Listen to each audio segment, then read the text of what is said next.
Un beau geste, la renaissance d'une forge, documentaire plein de délicatesse signé Marika, peu de commentaires, pas de jugement, un documentaire où l'on suit pendant 3 ans la transformation d'une industrie et ses conséquences sur les salariés, qu'ils soient cadres ou ouvriers, dans les bureaux ou au contact du travail du métal. Quelle capacité d'adaptation il faut pour sauver leur activité? Doit-on forcément passer par là? On va s'interroger avec nos invités en plateau, avec Céline Antonin, bonjour. Bonjour. Vous êtes économiste à l'OFCE et chercheuse associée au Collège de France, et je cite l'un de vos ouvrages, vous avez coécrit Le pouvoir de la destruction créatrice, c'est aux éditions Odile Jacob. Également avec nous Marc Loriol, bonjour. Bonjour. Vous êtes sociologue et chercheur au CNRS, spécialiste de la fatigue et du stress lié au travail, et je cite également un de vos livres, Les vies prolongées des usines Japy, et c'est aux éditions du Croquant. Également avec nous Stéphane Flégeau, bonjour. Bonjour. Vous êtes secrétaire général adjoint de la Fédération des travailleurs de la métallurgie, CGT. Et enfin, pour compléter ce plateau, Marion Garot, bonjour. Vous êtes chef du service Innovation et Industrie du Futur à l'usine Nouvelle. Alors, cette histoire, c'est l'histoire d'un site industriel, d'une forge qui date du 19e siècle. Stéphane Flégeau, est-ce qu'il y a encore beaucoup d'usines de ce type qui travaillent, on le voit au début, de façon encore très traditionnelle et qui sont toujours en activité de cette façon-là? Oui, il y a beaucoup d'entreprises de ce type encore en France. D'ailleurs, notamment sur la question des fonderies qui font l'actualité Oui, aujourd'hui. avec souvent des plans sociaux, etc. Souvent des plans sociaux et avec des besoins auxquels ils répondent. Et donc ces industries existent toujours dans le pays, qui se modernisent et qui répondent donc à des besoins. Donc oui, ça existe toujours. Ces salariés-là ont vraiment une particularité, étant donné qu'ils ont un vrai savoir et savoir-faire depuis maintenant de nombreuses années. Et ils continuent à se développer. Malheureusement, font face à des choix faits qui fait que ne sont pas affectés des commandes pour qu'ils puissent justement avoir la pérennité, alors qu'ils répondent à des besoins très précis. Alors justement, vous parlez de modernisation. L'ISY ambitionne de faire de cette forge l'une des plus modernes d'Europe. Rappelons qu'elle s'occupe de pièces pour l'aéronautique. Est-ce que pour vous, cette usine, elle va bien, ou est-ce qu'elle est en danger après toutes les difficultés qu'il y a eu liées à l'aéronautique avec le Covid? Alors déjà, je pense que la filière aéronautique va bien, malgré la crise de Covid, étant donné que les commandes sont présentes. L'aéronautique, c'est quand même un carnet de commandes avec une visibilité à 10 ans. Alors, soit il y a eu un arrêt ou un vrai impact de la crise de la Covid, mais par contre, ces entreprises ont continué à avoir de l'activité. Et l'enjeu par rapport à ces différentes entreprises, c'est pas tant uniquement l'entreprise de la forge de Bologne, oui, ou telle entreprise, c'est bien sur une filière. Et on voit que justement, ce système industriel est construit à partir de donneurs d'ordre et de sous-traitants. Et donc, ces commandes-là qui existent rayonnent sur l'ensemble de la filière. Et donc, leur activité est nécessaire, elle continue. Maintenant, c'est comment on permet de maintenir et de développer ces entreprises. Oui, parce que Céline Antonin, cette forge, elle a d'ailleurs été au bord du gouffre. Elle n'a pas eu d'investissement pendant 20 ans. Est-ce que ça reflète aussi la façon dont on a traité l'industrie pendant une époque? Il y a une époque où on a pensé que l'industrie, ça appartenait un petit peu au monde d'hier. Oui, alors on a eu effectivement une époque. Alors déjà, il faut rappeler qu'en France, l'industrie, c'est seulement 10% de la valeur ajoutée. Donc on a eu vraiment une fonte de l'industrie. Si on compare à l'Allemagne où on est à 20%, on a vraiment... disons qu'on a une particularité industrielle en France d'avoir effectivement beaucoup réduit l'industrie.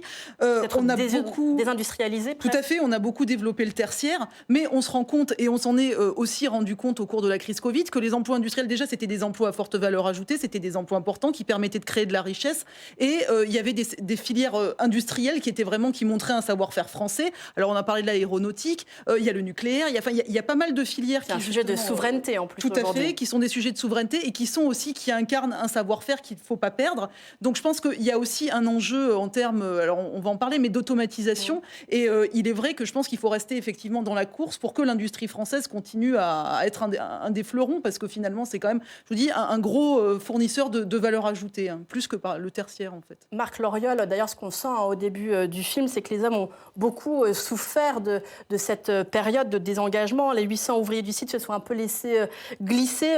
C'est ce que l'on comprend aussi au début du film avec cette mise au point musclée autour des méthodes de travail? Effectivement, avant l'arrivée de l'ISI, il y a eu plusieurs propriétaires qui ont plus spéculé ou sont de passage finalement et n'ont pas réinvesti fortement. L'ISI, c'est dit dans le film, c'est une entreprise familiale qui existe depuis le XIXe siècle. Ils ont une volonté de pérenniser leur activité. C'est pour ça qu'ils prévoient un investissement à plus long terme. Et Marion Garot, du coup, ce que l'on voit à travers tout ce moment, c'est que finalement, on en est revenu de cette période où on se disait on peut faire une économie sans usine. On se rappelle des propos de Serge Turoc, le patron d'Alcatel en 2001, qui disait oui, on va pouvoir construire cette économie sans usine. Aujourd'hui, c'est plus du tout le cas. On se dit que les usines, elles sont quand même importantes dans l'économie française. C'est effectivement une des leçons du Covid et d'autres sujets, mais on se dit qu'aujourd'hui, on ne peut pas dépendre d'entreprises qui sont à l'autre bout du monde, parce que quand il y a des ruptures dans les chaînes d'approvisionnement, on se retrouve effectivement avec des pénuries ici, on l'a vu sur les vaccins, etc. Il nous faut la capacité de produire, c'est ce qu'on appelle la souveraineté industrielle, technologique, qui peut permettre d'être indépendant sur les biens qui sont vitaux. Donc effectivement, il y a des secteurs en particulier où c'est devenu important de pouvoir de réinvestir aujourd'hui. On parle forcément beaucoup de la santé, on parle aussi beaucoup des semi-conducteurs, des puces, effectivement, tout l'électronique aujourd'hui,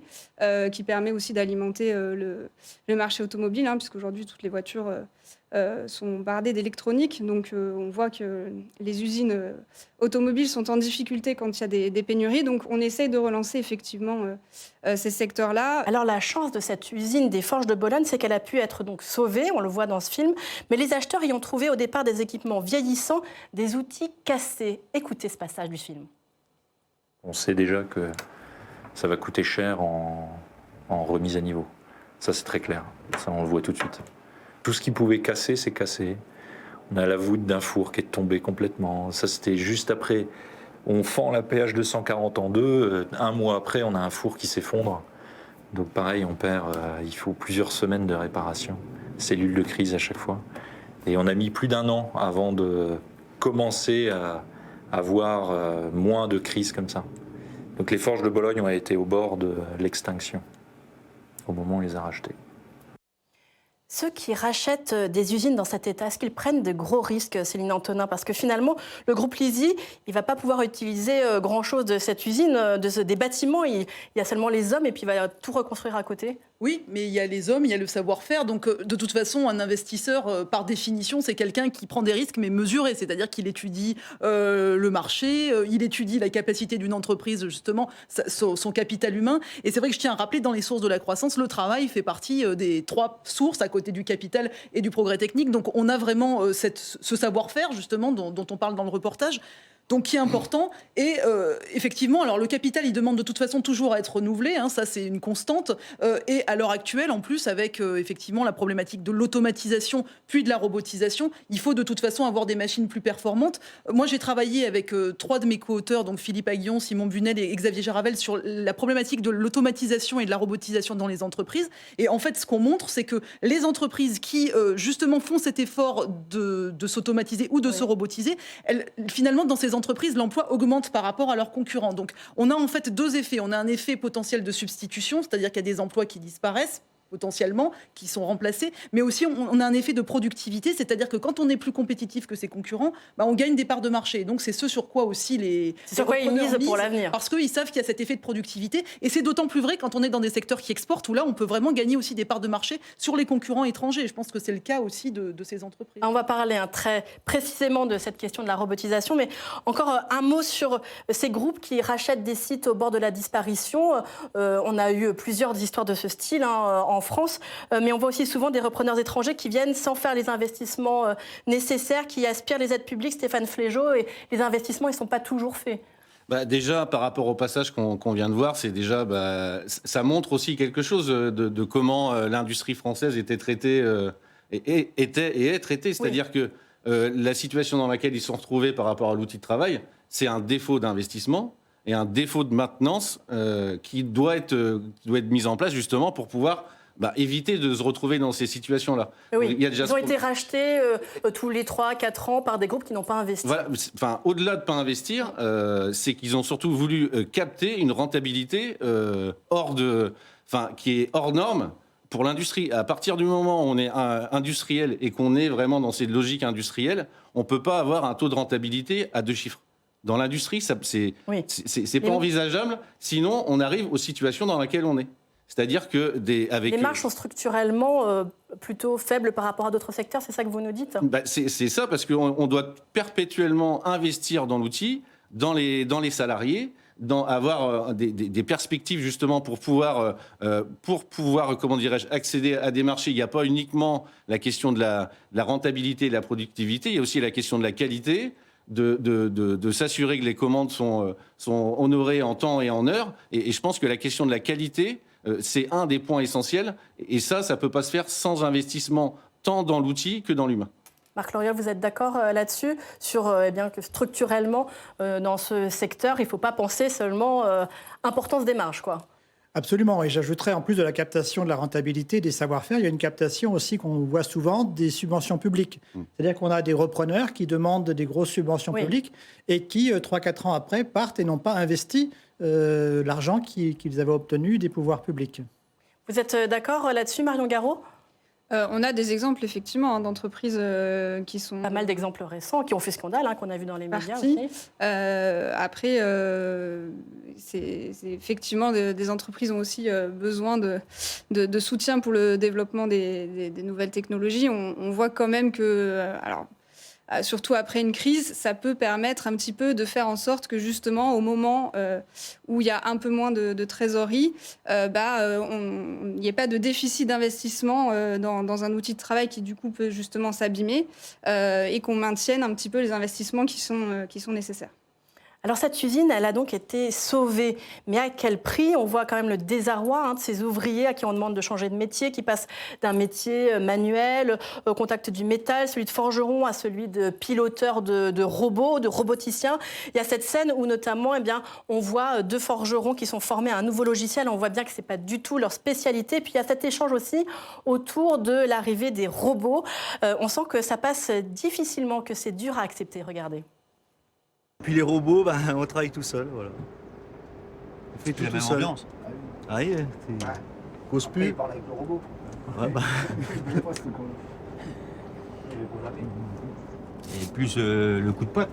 Maintenant, c'est quoi ? Presse-pédale. Alors maintenant, ils mettent une pièce et ils appuient sur la pédale, c'est tout. Avant, il y avait un savoir-faire sur la pièce. Il y avait un graissage, c'est du feeling qu'on avait. C'était, on voyait la pièce travailler, on voyait tout travailler, on voyait l'outillage, comment il travaillait, s'il chauffait, donc nous on gérait notre graissage. Avec le pistolet. Avec le pistolet.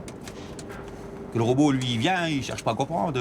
On voyait tout de suite s'il y avait quelque chose, un petit copeau qui revolait sur la pièce, tout ça, on le voyait tout de suite. Que le robot il voit pas lui. Et oui, là on voit le prix de la transformation, le prix humain des emplois qui sont un peu déshumanisés, de la solitude. On parle pas avec son robot, Marc Loriol. Alors absolument, l'automatisation, elle comporte plusieurs risques du point de vue de la santé physique et mentale. Tout d'abord, ça va créer 2 types d'emplois pour schématiser un petit peu, des emplois relativement qualifiés, de programmation, d'entretien des machines, et des emplois moins qualifiés, où il s'agit de surveiller, de charger, de décharger les machines qui vont produire les pièces. Ouais. Et on sait que, par exemple, entre 2005 et 2019, les ouvriers non qualifiés, il y a une augmentation de 8 points de la part de ces ouvriers qui sont soumis à des contraintes physiques telles que le port de charges lourdes, le devoir rester longtemps debout, se déplacer. Donc le travail n'est pas allégé pour tout le monde. Il y a une partie des gens qui vont se voir déqualifiés et avoir un travail physique plus lourd au final. L'autre aspect, c'est la perte d'autonomie, c'est-à-dire que avant, l'ouvrier avait un savoir-faire et ce savoir-faire lui permettait d'affronter l'imprévu. La machine, elle n'est pas adaptée à l'imprévu. Et l'ouvrier, quand il va surveiller ça, il va être dans cette contradiction-là. C'est-à-dire qu'il va devoir gérer un imprévu qu'il ne maîtrise plus. Et ça, on sait que d'un point de vue de la santé mentale, être soumis à une contradiction de ce type-là, d'être soumis à une situation où on doit agir alors qu'on n'a pas la ressource pour agir, c'est ce qui va chroniciser le stress et produire le plus d'effets négatifs à long terme.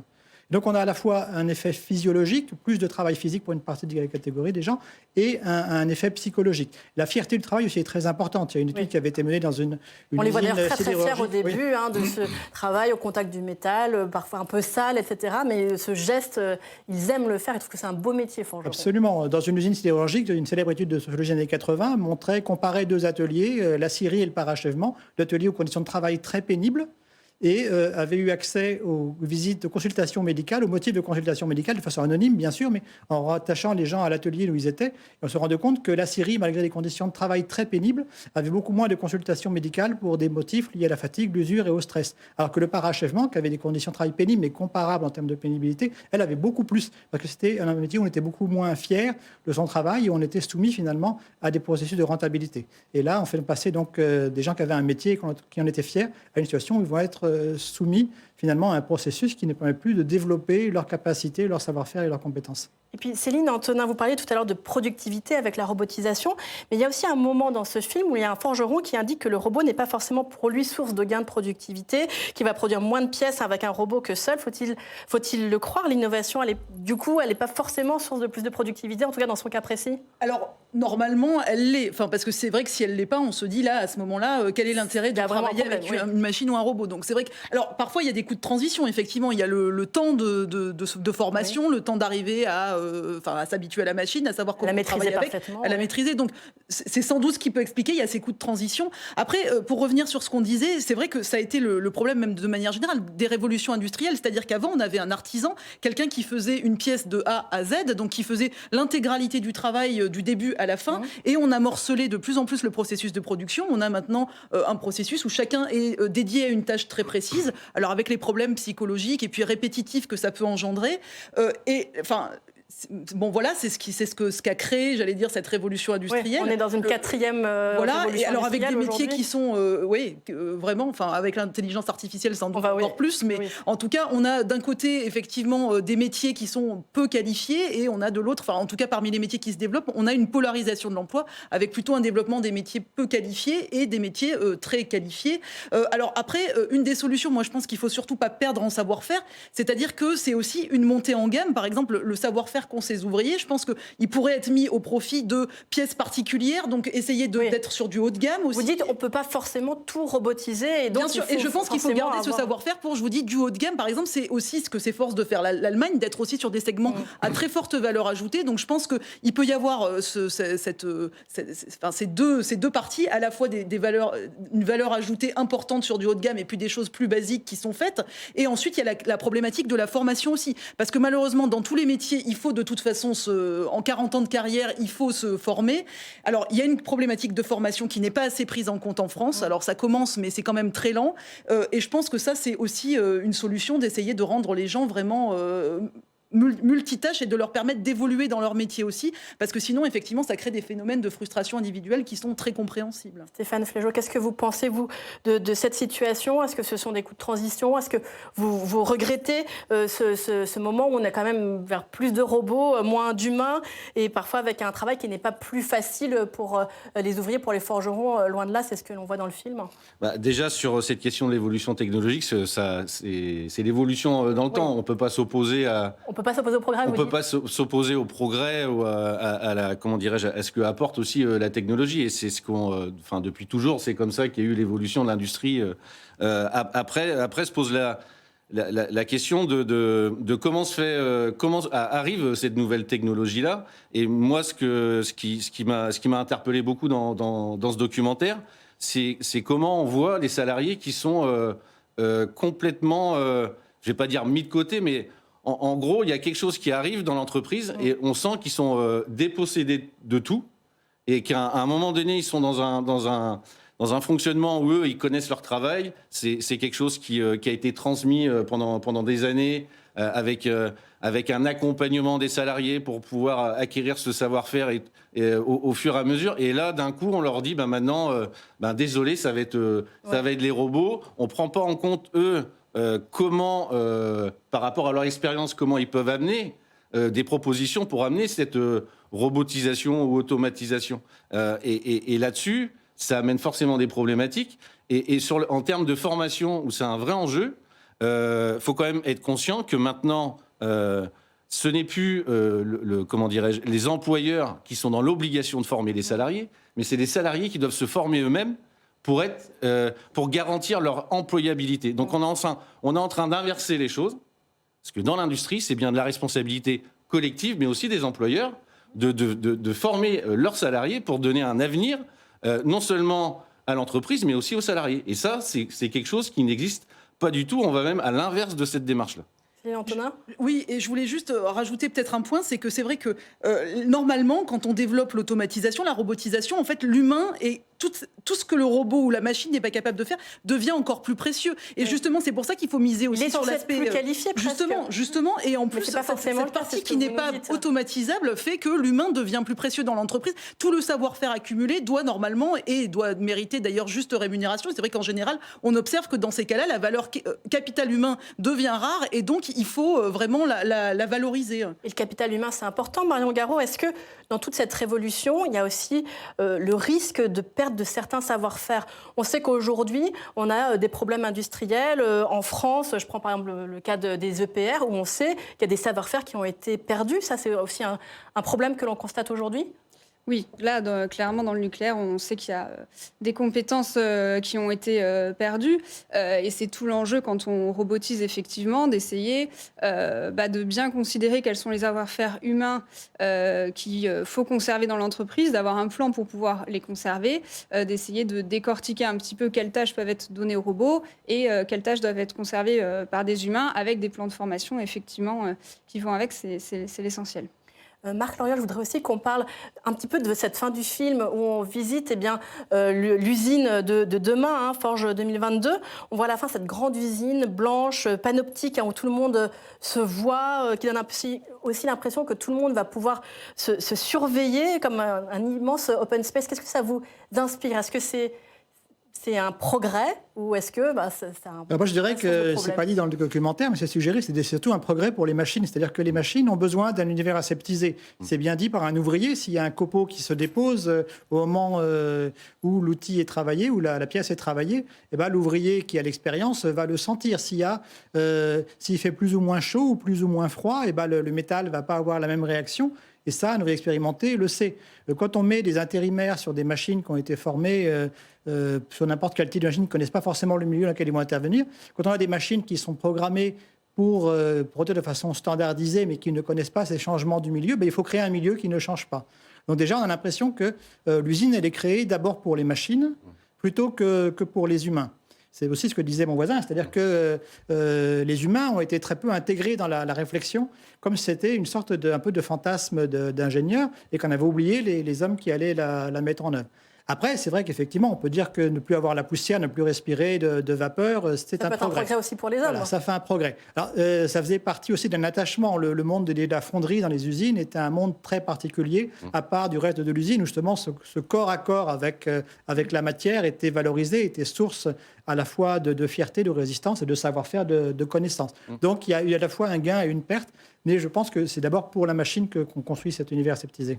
Je voudrais qu'on parle aussi un petit peu, on va parler tout à l'heure de cette révolution avec l'IA, etc., avec l'intelligence artificielle, mais la robotisation, aujourd'hui, elle est très présente dans l'industrie française. On en est à quel stade? Alors, elle se développe, en particulier dans certains secteurs, dans le domaine de l'automobile, qui est quand même le domaine phare où on a vraiment le plus de robots industriels, mais aussi dans la chimie, dans l'agroalimentaire. Donc, il y a plusieurs domaines où on a ce développement des robots. Alors, ce qu'il faut voir, c'est qu'il y a effectivement cette idée toujours de remplacement total de l'homme par la machine, mais c'est pas aussi simple, parce que en fait, souvent, les robots font une partie du travail, mais justement, il y a plusieurs tâches dans un travail, et toute la question, c'est comment on fait pour développer les autres tâches, pour miser sur le créatif, puisque c'est ça qui fait la plus-value humaine, en fait. Donc, il y a vraiment cette question à se poser sur les différentes tâches au sein d'un emploi, et un emploi est fait de toutes sortes de choses. Et je voulais parler du cas particulier des cobots, dont on parle, enfin des cobots, des robots collaboratifs, justement, qui montrent bien qu'il peut y avoir, sans doute, espérons en tout cas,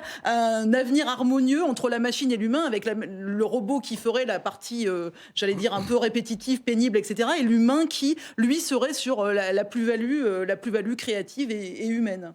Vous parlez un peu de la façon dont il faut accompagner la robotisation pour les humains. Il y a un dernier extrait que je voudrais revoir avec vous, un moment qui m'a interpellé.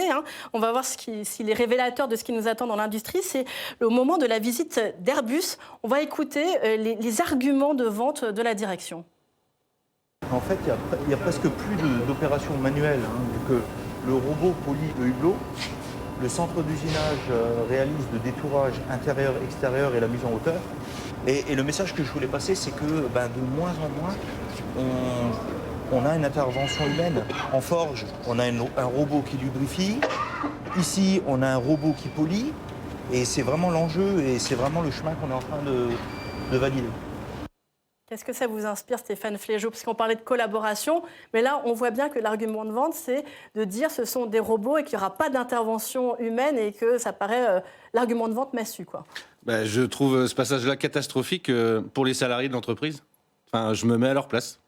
Je me mets à la place des salariés là, qui ont vu le documentaire et qui voient que l'argument, c'est dire qu'il y a moins d'humains. Ça, je pense que c'est dévastateur. Et je me mets vraiment à la place des salariés parce que là, je pense qu'ils ont passé... ça a dû leur mettre un coup de massue.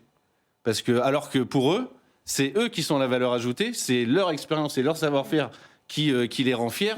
Et quand leur responsable met en avant uniquement le fait que moyen d'humain, mieux ça marche, ce qui est encore à prouver, parce que ça amène aussi dans le reportage de dire que la robotisation, l'automatisation amène beaucoup de rebuts.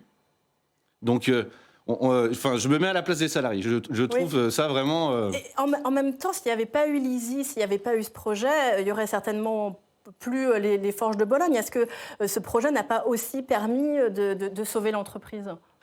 Certainement que ça sauve l'entreprise, mais après, à quel prix et pour faire quoi? Parce qu'on voit cette nouvelle usine qui est en train de se monter.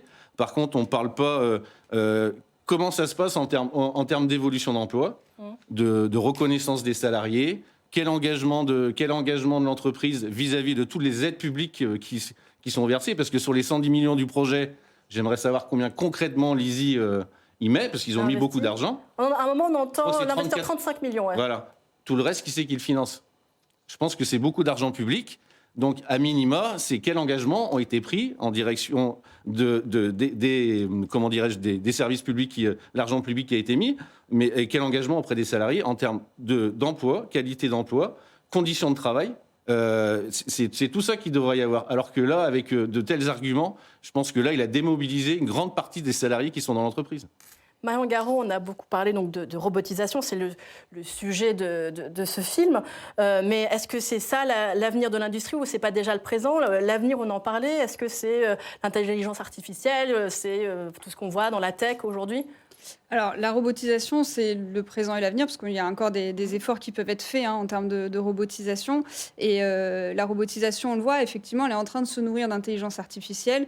On a des robots sur lesquels on a des systèmes de vision. Et donc, aujourd'hui, le contrôle qualité de produits, par exemple, qui se faisait manuellement avec des opérateurs qui regardent les produits pour s'assurer que ça va bien. Aujourd'hui, on arrive à le robotiser et on va aller demain vers des usines qui auront effectivement de l'analyse de données pour essayer de comprendre qu'est-ce qui fonctionne, qu'est-ce qui ne fonctionne pas dans le réglage d'une machine. Juste sur cet extrait, je reviens un tout petit peu. C'est effectivement cette promesse un peu de l'usine toute robotisée avec une intelligence artificielle qui pilote. L'humain sera toujours là et c'est utopique de croire qu'il n'y en aura plus. Et c'est effectivement très important de le valoriser parce qu'aujourd'hui, l'industrie peine à attirer les compétences. Et si, du coup, elle envoie le message de dire nous, ce qu'on veut, c'est avant tout des machines, c'est dommage. Céline Antonin, ça vous fait réagir? Non, je suis tout à fait d'accord. Effectivement, je pense qu'il faut beaucoup miser sur l'humain et ne pas perdre notre savoir-faire, c'est ce que je disais. Donc, il faut vraiment faire en sorte de... Moi, je pense que le progrès technique, il est inéluctable et tant mieux. Parce que on le dit, sur ce plateau, on peut pas... tant mieux, parce que je veux dire, ça a aussi un effet, ça nous permet d'être plus productifs, mais je vous dis, il y a ce double effet. Et sur l'effet productivité, ça nous permet aussi d'exporter notre savoir-faire, donc de gagner des parts de marché sur les autres. Alors, à condition, bien sûr, qu'on ait aussi une concurrence qui soit pas déloyale, parce qu'il faut aussi voir qu'il faut s'assurer des moyens d'assurer une vraie concurrence. Alors, par exemple, ne pas avoir des paradis polluants, banques, qui nous exportent des choses, etc. Donc il y a toute une réflexion à avoir là aussi. Mais donc à cette condition, il faut bien entendu valoriser l'humain et ça passe par le rôle du management qui dans ces entreprises doit être très important et dont on voit dans votre reportage qu'il y a quand même des lacunes assez prégnantes. Bon, on voit aussi un manager dans le documentaire qui est quand même plutôt à l'écoute. Bien Il y a sûr, aussi mais en tout cas, on ce voit cas de quand même figure-là. aussi les lacunes du management et ça, je pense que c'est un des points sur lesquels il faut travailler et pas que dans l'industrie. Oui, il y a des lacunes dans le management. Vous êtes d'accord, Marc Loriol? Alors, c'est difficile de se prononcer parce que les extraits qu'on voit dans le film... alors, c'est vrai qu'à un moment, on entend quelqu'un qui dit que quand il était manager, il ne faisait que des tableaux Excel. Donc là, on voit bien la coupure qu'il y a. Un autre dit aussi, les managers de maintenant, on ne peut plus leur poser des questions techniques comme on pouvait avant à nos chefs qui étaient des gens expérimentés. Ils ne savent pas plus tenir voilà, et donc, ça, effectivement, ça crée un vrai problème. D'une part, parce que ça laisse les gens plus désemparés. Ça démotive parce qu'on ne sait pas exactement ce sur quoi on travaille. Et j'ai ajouté aussi sur ce qui a été dit en extrait précédent, c'est-à-dire qu'il y a un fantasme aussi parfois de certaines directions de vouloir se passer des hommes parce qu'ils veulent se passer finalement des relations sociales, ils veulent se passer des syndicats. Moi, un ouvrier dit pour rigoler, un robot ne fait pas grève. Mais un robot, il peut tomber en panne, un robot, il peut se dérégler. Donc il y a toujours besoin, ça a été dit par tout le monde ici, de travail humain. Et il y a parfois une utilisation, alors dans l'industrie automobile, on a parfois créé des ateliers où on a entièrement automatisé et on a laissé, je dirais, des vieux ouvriers syndicalistes qui, entre guillemets, allaient contaminer les jeunes en leur apprenant le syndicalisme dans des ateliers à part. Et ça servait à, finalement, c'est ce qui a été dit un peu dans le film aussi, à isoler les gens. Oui, diviser pour mieux régner. Voilà, diviser pour mieux régner, puis casser cette culture ouvrière qui était basée à la fois sur le beau geste, le beau travail, mais aussi la résistance collective, la solidarité, pour défendre ses intérêts contre ceux de l'employeur. Stéphane Flégeau, il y a aussi quand même une inquiétude, c'est qu'avec les robots, il puisse y avoir des suppressions de postes, donc beaucoup d'économies qui peuvent être faites aussi sur l'humain, même si vous nous avez dit que normalement ça doit aller ensemble. Je repars de l'exemple par rapport à la filière automobile, où il y a eu beaucoup d'automatisation, les robots sont beaucoup rentrés dedans, et concrètement sur les usines de montage, sur les chaînes de production qui sont robotisées, automatisées, 80% des salariés, c'est des intérimaires. Oui. Donc, on voit bien comment on standardise les choses. Et ça, c'est vrai chez Renault, chez PSA. Il y a vraiment ça. À chaque fois, c'est cette logique-là qui est mise en place. Est-ce que c'est plus donc une précarisation ou quand même il y a l'utilisation de cette robotisation pour avoir moins de salariés? En fait, ça dépend de quel type et quelle taille d'entreprise on parle, en fait. Parce qu'on voit... beaucoup de robotisation, d'automatisation sont faits dans les grandes entreprises qui, quelque part, amènent à mettre en avant des vitrines technologiques en haut et ensuite d'imposer sur la sous-traitance, derrière, une contrainte sur les prix, sur les délais ou alors même de pousser à l'automatisation et à la robotisation sans en donner les moyens. Donc on se retrouve, c'est aussi un moyen de pression qui est mis sur l'ensemble d'une filière et qui a des conséquences dévastatrices pour l'industrie en France. Et c'est une des raisons pour lesquelles on est rendu dans cet état-là de l'industrie en France. Marion Garot, est-ce que c'est emblématique, ce que vous nous dites, de ces usages des grands groupes aujourd'hui sur l'industrie, ces vitrines, effectivement, alors, il y a effectivement sans en avoir forcément les moyens? Alors, il y a des vitrines de l'industrie du futur en France. C'est un concept qui a été mis en place, effectivement, pour essayer de dire, oui, nous aussi, on sait se digitaliser, on sait se moderniser, notamment par rapport à l'Allemagne.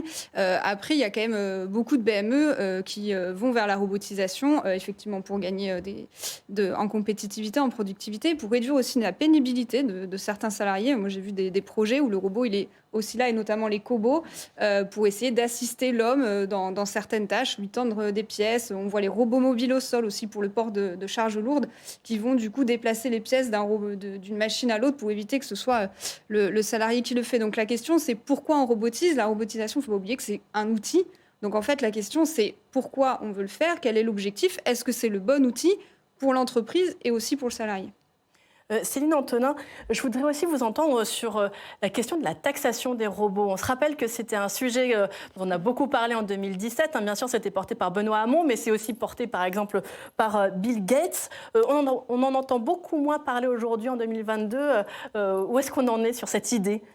Alors, je pense que Enfin, personnellement, moi, j'y suis plutôt défavorable pour les raisons que je vous évoquais avant, ce qui est que, en fait, les entreprises qui robotisent le plus par rapport, ou qui automatisent le plus par rapport à leurs concurrents, sont celles qui, justement, embauchent, en fait, et qui gagnent des parts de marché sur leurs concurrents. Normalement, ce n'est pas contradictoire. Donc, si pas contradictoire avec l'emploi. Voilà, c'est-à-dire que vous avez ces deux effets. Donc, cet effet substitution, effectivement, vous pouvez avoir des pertes de... Enfin, vous pouvez avoir moins de main-d'œuvre, mais normalement, cet effet de productivité, comme vous allez exporter vers beaucoup plus de marchés ou d'entreprises, normalement, ça doit vous permettre de gagner. Et ce qu'on observe, nous, sur nos données, donc c'est des données exhaustives d'entreprises, c'est qu'on a un effet qui est positif, globalement. Donc, c'est en ça qu'on est plutôt opposé à la taxation des robots, parce que sinon, vous pénalisez les entreprises françaises par rapport à leurs concurrentes allemandes et autres. En plus, je rappelle qu'il y a plus de fabricants de robots en Allemagne qu'en France aussi. Donc là aussi, on est un peu à la traîne. Donc, mais en tout cas, c'est vrai que si vous faites ça, vous allez pénaliser les entreprises qui n'auront pas les moyens de se robotiser, qui paieront une taxe et qui, du coup, vont perdre des parts de marché par rapport à leurs concurrentes. Donc, ce n'est pas forcément le meilleur moyen d'être compétitif. Marc Loriol, le mot de la fin là-dessus. Je suis entièrement d'accord, parce que ce qu'il faut voir, c'est que la robotisation, l'automatisation peut être utilisée pour, ça a été dit, mais c'est moins souvent le cas, pour améliorer les conditions de travail, supprimer des tâches inintéressantes et particulièrement pénibles, ou pour augmenter la productivité. Quand on utilise des robots et qu'on donne à un opérateur la surveillance de plusieurs systèmes en même temps, eh ben on crée du stress. Parce qu'il y a un incident à l'endroit, il ne peut pas être à l'autre endroit s'il y a aussi un incident. Donc il y a des mauvaises façons d'utiliser le robot, mais il y a des bonnes façons. Donc peut-être, plutôt que de taxer les robots, il faudrait responsabiliser les entreprises qui mettent à mal la santé physique et morale de leurs salariés. Et puis, il faudrait aussi bien voir que beaucoup de grosses entreprises, parfois, se tournent vers la finance, que dans la finance, il y a encore moins de contraintes. On parlait de PSA tout à l'heure, maintenant PSA gagne plus d'argent avec des investissements financiers. Et donc, plutôt que de mettre des contraintes nouvelles sur l'industrie, il faut des contraintes parce qu'il faut faire n'importe quoi. Mais quand on produit des biens et des machines, on n'a plus de responsabilité et de risque que quand on fait de la spéculation. Et donc, il faudrait peut-être aussi faire peser des contraintes sur d'autres usages du capital qui ne sont pas tournés vers la rentabilisation immédiate. Et comme c'était dit tout à l'heure, une rentabilité à 2 chiffres qui, l'industrie, n'est pas tenable. Donc, moi non plus, je pense que taxer les robots, ce n'est pas la bonne solution. Mais il y a d'autres façons de responsabiliser les employeurs et d'inciter à avoir des bonnes pratiques. Vous n'êtes pas convaincus par ce slogan de 2017. Merci beaucoup à tous les 4 d'avoir participé à ce débat. Merci à vous de l'avoir suivi. On se retrouve très vite sur Public Sénat.